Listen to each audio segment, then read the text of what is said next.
नमस्कार, आप सबका स्वागत है हमारे चैनल नेक्स्ट 9 न्यूज पर। मेरा नाम है दीपक गुप्ता। इस समय बात करें राजस्थान में जिस तरीके से 25 सितंबर की रात को सभी विधायकों ने, लगभग ज्यादातर विधायकों ने नए सीएम चेहरे को लेकर कई बगावत छेड़ दी थी। उसमें से 3 मुख्य नाम सामने आए थे, जिसमें महेश जोशी, शांति धारीवाल और उनके साथियों के नाम थे।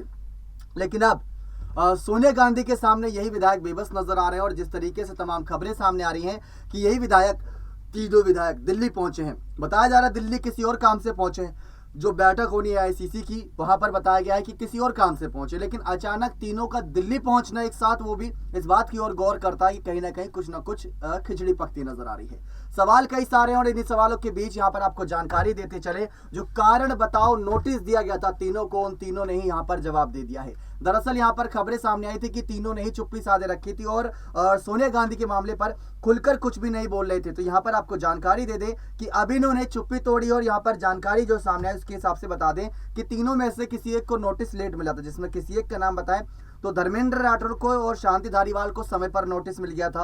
महेश जोशी को थोड़ा देरी में नोटिस मिला था, लेकिन जब उन्हें नोटिस मिला तो उन्होंने 5 दिन के अंदर ही जवाब दे दिया। और जवाब ये था कि हमने जो भी किया उस रात वो एक साजिश नहीं थी, वो षड्यंत्र नहीं था, और जो हम पर आरोप लगे वो गलत आरोप है। यानी कि एक अलग से बैठक बुलाने के जो आरोप लगे थे वो भी यहाँ पर जुटला दिए इन्होंने।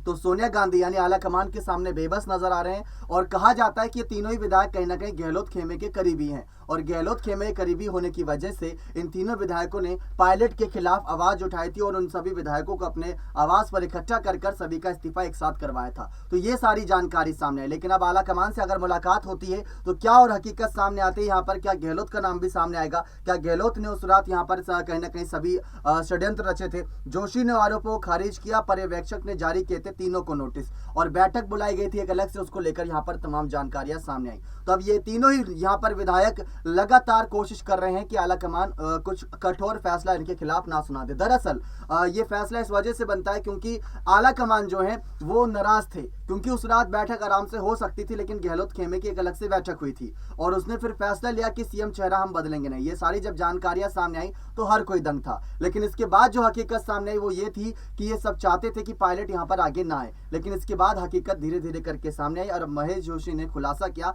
कि वो सब कहीं ना कहीं आरोप जो लगाए गए वो खारिज करते नजर आए, जो अजय माकन और तमाम नेताओं द्वारा आरोप थे, जिसमें केसिया वेणुगोपाल भी शामिल थे। तो ये सारी जानकारी अब सामने आई और अभी की बहुत बड़ी जानकारी थी कि अब गहलोत खेमे के ऊपर कहीं ना कहीं गाज गिरती नजर आ रही है और आला कमान पूरे एक्शन में नजर आ रहा है। और देखते हैं सीएम को लेकर क्या अगला फैसला रहता है यहाँ पर राजस्थान की राजनीति में। बने रहिए चैनल के साथ। ऐसी और तमाम बड़ी खबरों के लिए बहुत बहुत धन्यवाद।